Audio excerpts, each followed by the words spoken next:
우리나라를 관통했는데 모두들 평안하셨는지 모르겠습니다.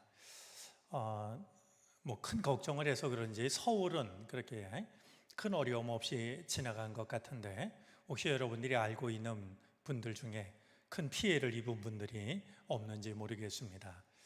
우리 인간이 참 얼마나 연약한 존재인지 하는 것을, 또 우리가 할 수 있는 많은 것들이 있는 것 같지만 우리에게 찾아오는 것들을 우리가 그저 믿음으로, 인내로 받아들이는 것이 최선일 때가 많다라고 하는 것을 생각하게 됩니다. 오래 전의 일이겠죠. 이렇게 요새는 뭐 이렇게 건전지를 넣어서 가는 이런 시계들이 대부분이지만, 이렇게 톱니바퀴, 이제 이렇게 밥을 줘서 시계가 움직이던 시절이었을 것 같은데요. 그런 시계를 만드는 회사에 한 젊은 청년이 들어오게 되었습니다. 그가 시계 만드는 일을 이제 하는데요. 어느 날 그 사장님하고 얘기를 나누게 됐어요. 그래서 사장님께 이 젊은 청년이, 젊은 사원이 질문을 합니다. 사장님, 어떤 시계가 좋은 시계입니까? 물었어요. 어떤 시계가 좋은 시계냐고 말이죠. 그러자 이 사장이 그렇게 묻는 청년에게 대답을 합니다. 좋은 시계란 항상 일정하게 가는 시계가 좋은 시계입니다. 남이 보든지 안 보든지, 어디에 두든지, 태엽이 많이 감겨 있을 때든지 풀려 있을 때든지 일정하게 가는 시계가 좋은 시계랍니다. 저는 좋은 시계에 대한 정의는 믿음에 대한 정의와 다를 것이 하나도 없다라고 생각합니다. 좋은 믿음이란 일정하게 내 믿음을 지키는 그 믿음이 좋은 믿음입니다. 남이 보든지 안 보든지, 어디에 두든지, 또 믿음이 뜨거워질 때든지 믿음이 좀 약해졌을 때든지 말이죠. 믿음이 뜨거워졌을 때는 그냥 하늘에 오른 듯이 그런 모습을 보이다가, 믿음이 좀 가라앉으면 그냥 자기 믿음 하나 감당 못해서 허우적거리는 그런 게 아니고 말이죠. 자, 그런 점에서 오늘 찬양을 드린 새가족위원회, 문서선교위원회, 무엇보다 고마운 마음을 전합니다. 어쩌면 다른 부서보다도 이렇게 주목을 덜 받는 부서일 수 있을지 모릅니다. 그러나 주님은 여전히 여러분들이 하는 일을 소중하게 바라보고 계실 줄 압니다. 특별히 우리 교회에 이렇게 새로 나오시는 분들이 있는데요. 어떤 분들은 관심을 안 가지면 서운해 여기기도 하시고요. 관심을 조금 가지면 부담스러워 하시기도 합니다. 그래서 우리 새가족위원회에서 하는 일이 참 조심스럽고 어려운데, 제가 보기에는 그 역할을 누구보다 잘 해주고 계십니다. 또 문서선교위원회도 이 척박한 세상에 말씀의 씨앗을 뿌리느라고 남모르는 수고를 하고 있는데, 주님께서 위로하시고 축복해 주시기를 바랍니다. 여러분들 오늘 밤 기도하실 때요, 잼버리 대회를 위해서도 좀 기도해 주셨으면 좋겠습니다.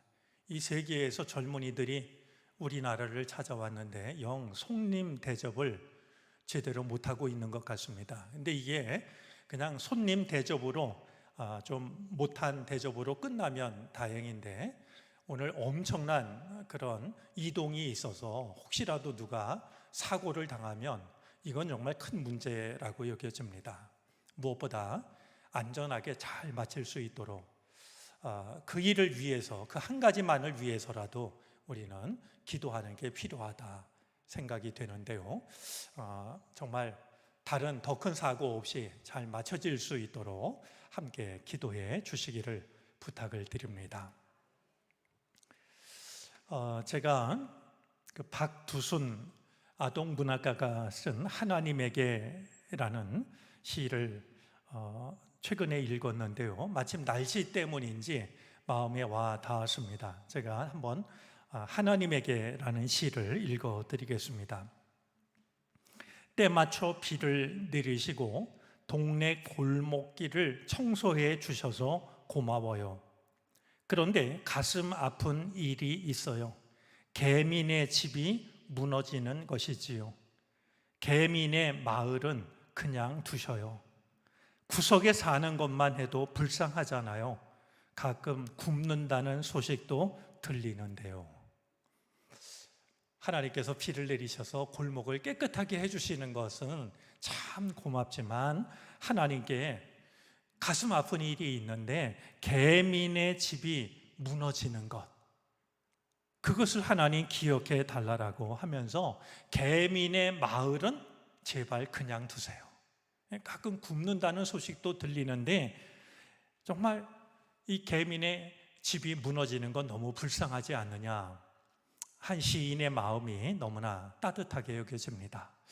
우리 참 안팎으로 쉽지 않은 시간을 보내고 있는데요.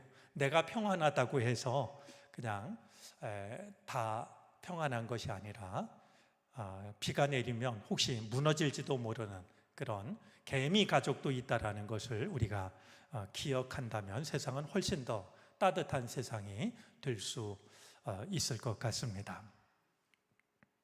자, 오늘 성경 말씀은 신명기 7장 7절로부터 시작이 되는데요. 신명기 7장 7절은 우리가 좀 기억해야 할 말씀 중에 하나입니다. 자, 7장 7절부터 11절까지인데요. 특별히 7장 7절 말씀은 우리가 기억해야 할, 기억하면 참 좋을 말씀이 되는데 오늘 본문 속에는 우리를 향하신 하나님의 사랑이 어떤 것인지를 분명하게 일러주는 내용이 담겨져 있습니다. 자, 우리를 향하신 하나님의 사랑이 어떤 사랑인가 하는 것을 일러주는 말씀인데요. 먼저 오늘 성경 말씀을 보면 우리를 향하신 하나님의 사랑은 우리가 자격이 없음에도 불구하고 사랑하시는 사랑입니다. 우리가 그분의 사랑을 받을 만한 자격을 갖추고 있어서가 아니라 자격이 없음에도 불구하고 사랑하시는 사랑이 우리를 향한 하나님의 사랑이라는 거예요. 오늘 성경은 이 사랑받을 자격 없음을 두 가지로 이야기를 하는데요. 먼저 수가 가장 적은 민족임에도, 즉 이스라엘이 강한 나라여서 힘 있는 나라여서 하나님이 이스라엘을 사랑하시는 게 아니라 수로 따지면 가장 작은 민족임에도 불구하고 가장 연약한 존재임에도 불구하고 하나님께서 사랑하신다라고 말씀을 하고 있습니다. 자, 또 한 가지는 그들이 거룩하지 않았지만 하나님은 그들을 거룩한 백성으로 삼아 주셨다라고 말합니다. 6절 말씀을 보면은요, 너는 내 여호와 네 하나님의 성민이라. 네 하나님 여호와께서 지상 만민 중에서 너를 자기 기업의 백성으로 택하셨나니. 사실 오늘 우리 읽은 성경은 표현이 좀 그렇지만 조금 밋밋하게 들립니다. 제가 밋밋하다라고 말씀을 드리는 것은 새 번역이 참 좋기 때문입니다.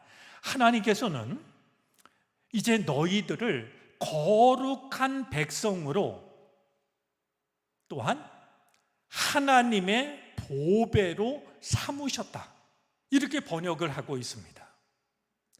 그러니까 하나님 앞에 결코 거룩하지 않았지만 그들은 늘 반역했거든요. 그럼에도 불구하고 하나님께서는 그 이스라엘 백성들을 거룩한 백성으로 또한 하나님의 보배로 삼으셨다라고 말씀을 합니다. 자, 이것이 우리를 향한 하나님의 사랑입니다.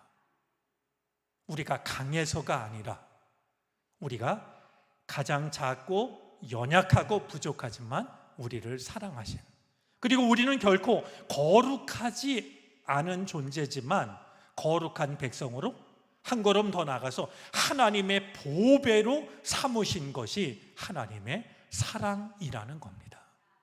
자, 그런 점에서 이 7장 7절 말씀은 우리가 신앙생활하면서 정말 잊어서는 안 될, 내가 뭐 잘나서 하나님이 나를 사랑하시는 거 아니고, 내가 꽤 거룩해서 나를 거룩한 백성으로 삼으신 게 아니고요, 다만 나를 사랑하셔서 하나님의 보배로 삼으셨다. 오늘 말씀을 우리가 마음에 두고 나를 향하신 하나님의 사랑이 어떤 사랑인지를 잊지 않았으면 좋겠습니다. 자, 또 한 가지 우리를 향하신 하나님의 사랑을 오늘 성경은 말씀하는데요, 하나님께서는 조상들에게 맹세하신 약속을 지키시는 하나님이십니다. 이제 이 하나님을 두고서 신실하신 하나님이라고 말하고 있는데요, 신실하다라는 말의 뜻은 크게 두 가지입니다. 하나는 믿을만하다라는 것이고, 왜 믿을만하냐면 약속을 지키기 때문에, 약속을 지키기 때문에 믿을만한 것을 두고 신실하다라고 말하는데, 하나님은 신실하신 하나님이셔서 조상들과 하신 약속을 하나님은 지키시고 계시다라고 말씀을 하고 있습니다.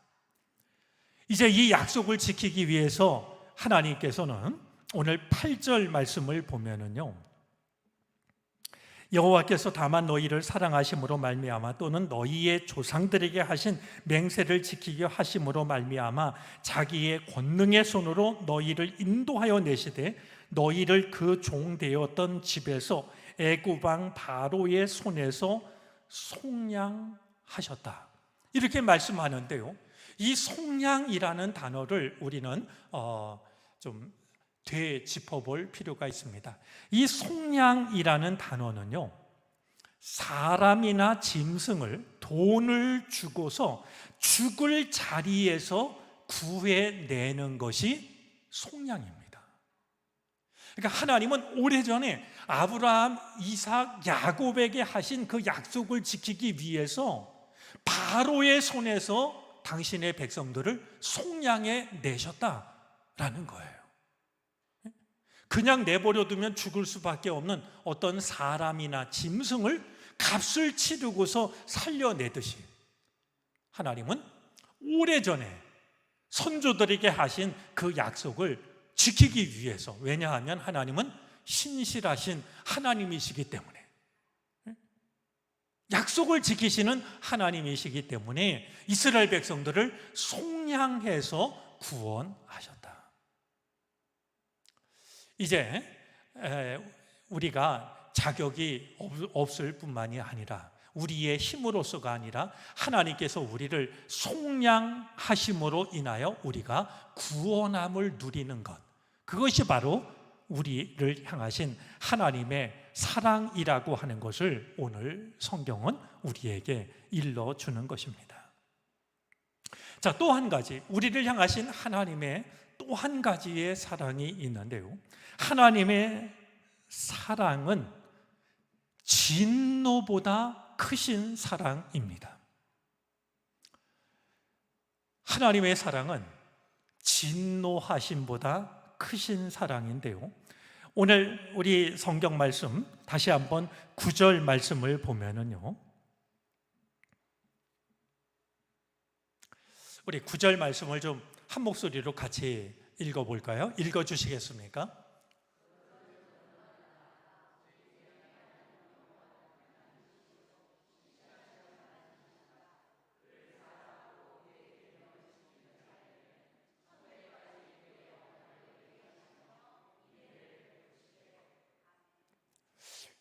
예, 하나님을 사랑하고 하나님의 계명을 지키는 자에게는 몇 대까지? 하나님이 몇 대인가를 세고 계실까요? 그래서 999가 끝나면 이제 하나 남았다, 그래서 1000을 채우시고서는 또다시 잊어버리실까요? 1000대까지라는 말은 영원히라는, 사람의 생각을 뛰어넘는 말이죠. 천대까지 하나님의 언약을 이행하시며 인애를 베푸시되 그랬습니다. 자, 그래서 제가 오늘 인애하신 구세주여라는 찬송을 일부러 불렀는데요. 인애라는 말을 우리가 평소에 쓰진 않지만 이 인애라는 말은 구약 성경에 굉장히 많이 나오는 단어입니다. 여러분이 이 히브리어는 기억해도 좋을 것 같은데요. 헤세드라는 말입니다. 이 헤세드라는 말은 구약 성경에 245번이나 나오는데요. 245번이나 반복돼서 나오는 단어인데, 이 인애로 번역된 이 헤세드라는 말은 뭐냐 하면 하나님의 변함이 없고 영원하신 사랑을 나타내는 말입니다. 변함이 없고 영원하신 사랑. 그러니 이 사랑이 천대까지 하나님의 말씀을 사랑하고 지키는 자들에게는 이 인애를, 영원하고 변함없는 하나님의 사랑을 천대까지 베풀어 주시겠다는 거예요. 자, 그런데 이어지는 10절 말씀을 한번 볼까요? 우리 한번 10절 띄워주실래요? 한번 읽어주시겠습니까?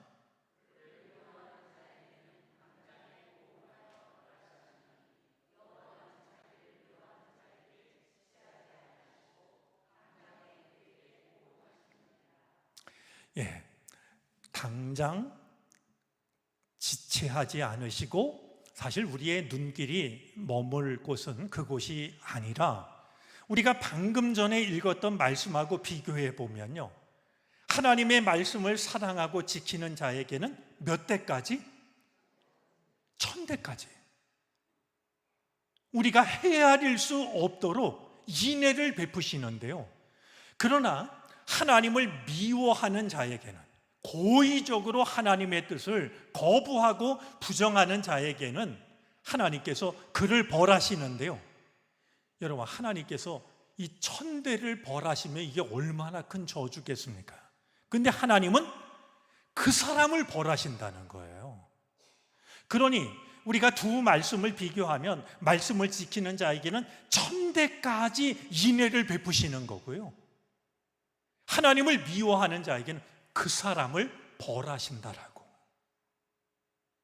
이것이 바로 우리를 향하신 하나님의 사랑의 하나입니다. 진노보다도 사랑이 비교할 수 없을 만큼 크신, 우리에게 베풀어 주시는 하나님의 사랑 속에는 그런 사랑이 있다는 겁니다. 자, 그러니 우리가 우리를 향하신 하나님의 사랑이 우리가 부족함에도 불구하고, 자격이 없음에도 불구하고 우리를 사랑하시고, 또한 우리 선조들에게 약속하신, 나를 위해 기도해 주신 나의 부모님, 그 위에 그 선조들과 하신 약속을 기억해서 나를, 그 약속을 잊지 않고 구원하시는 하나님, 또한 벌하시는 것보다 인애하심이 비교할 수 없을 만큼 크신 하나님, 우리 이 하나님 앞에서 우리가 하나님을 사랑하는 것이요, 저는 이 두 가지가 아니기를 바라요. 그러니까 이 크신 하나님의 사랑 앞에서 우리가 하나님을 사랑하는 것이 두 가지 때문이 아니기를 바라는 것은요, 하나는 욕심이고 하나는 두려움입니다. 오늘 말씀을 읽으면서요, 우리가 한 가지 놓치지 말아야 할 것이 있습니다. 우리 8절 말씀을 다시 한번 보도록 하겠습니다. 자, 8절 말씀 한번 읽어 보시겠습니까?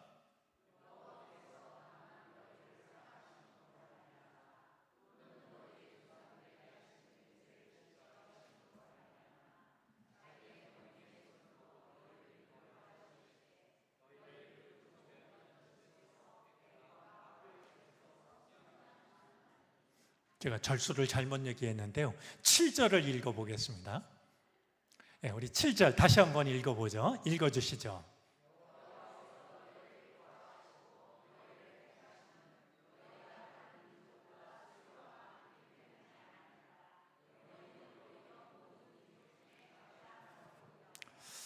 우리를 향하신 하나님의 사랑 중에 놀라운 게 있는데요. 뭐냐 하면 여호와께서 우리를 택하신 게 먼저가 아니고요, 우리를 기뻐하시는 게 먼저입니다. 우리를 기뻐하셔서, 여기서 기뻐하다라는 이 말은요, 히브리어로 보면 어떤 의미가 있냐면 밧줄로 묶다라는 그런 뜻이 있습니다. 그러니까 하나님께서 우리를 택하셨기 때문에 우리를 사랑하시는 게 아니라요, 우리를 사랑하시기 때문에 우리를 선택하셨다는 거예요. 자, 이런 하나님 앞에서 우리가 우리의 욕심을 차리려고 하나님을 사랑한다든지, 아니면 하나님을 사랑하지 않으면 어떤 우리한테 안 좋은 일이 생길까 봐 두려운 마음에서 하나님을 사랑하는 것은 부끄러운 사랑이 될 수밖에 없다는 겁니다. 하나님께서 우리를 기뻐하셔서, 우리를 사랑하셔서 우리를 선택하신 것처럼 우리도 하나님을 기뻐하는 것이 우선이고요, 그 기뻐하는 마음으로 하나님을 사랑하는 것이 마땅한 일이라고 하는 겁니다. 하나님께서 우리를 먼저 밧줄로 묶어주시면서 우리를 선택하셨던 것처럼 우리도 하나님을 그렇게 기뻐하면서, 그렇게 사랑하면서 하나님을 언제라도 섬길 수 있는, 그것이 우리의 믿음이 되는 것이 마땅하다라는 겁니다. 자, 오늘 성경 말씀을 통해서 하나님이 왜 나를 사랑하고 선택하셨을까? 하나님은 왜 우리를 사랑하고 선택하신 것일까? 우리가 잘나서도 아니고 강해서도 아니고, 하나님께서는 이제 우리를 기뻐하셔서 우리를 선택하셨다라고 하는 것, 우리를 사랑하셔서 선택하셨다라고 하는 것을 우리가 생각하면서 우리 또한 하나님을 기뻐하면서 사랑할 수 있는, 그것이 하나님을 향한 우리의 사랑이 되어질 수 있기를 바랍니다. 기도하겠습니다.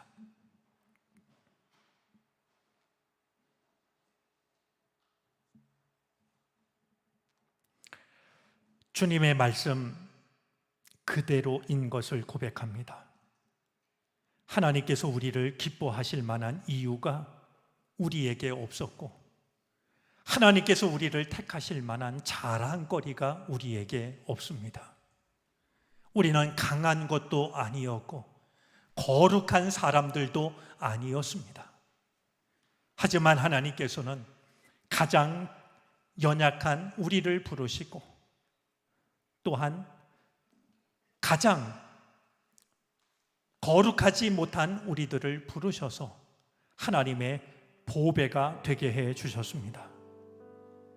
주께서 우리를 기뻐하셔서 택하셨던 것처럼 우리 또한 하나님을 기뻐하게 하여 주시고 하나님을 사랑할 수 있게 해 주시기를 바라고 원합니다. 우리를 향하셨던 하나님의 사랑처럼 우리도 하나님께 그 사랑을 바칠 수 있게 해 주옵소서. 이 밤 전 세계 청소년들이 한자리에 모입니다. 주여, 우리가 손님 대접을 제대로 준비하지 못했고 제대로 하지 못하고 있습니다. 하지만 긍휼히 여겨주셔서 이 땅을 찾아온 젊은이들이 다치거나 어려운 일 만나지 않게 해 주시기를 바라고 원합니다. 아름다운 꿈을 가지고 돌아서게 하여 주시옵시고, 주여 이 나라를 긍휼히 여기셔서 하나님이 기뻐하시는 나라로 올바로 설 수 있게 해 주시옵소서. 이 밤 주님을 찬양할 때 우리의 마음을 담아 찬양하게 하여 주시고, 우리가 기도할 때 성령의 도우심 안에서 기도할 수 있게 해 주시옵소서. 홀로 영광 받으시기를 간절히 바라고 원하며 예수 그리스도의 이름으로 기도를 드립니다. 아멘. 택하신 하나님 앞에 찬양으로 함께 드리겠습니다.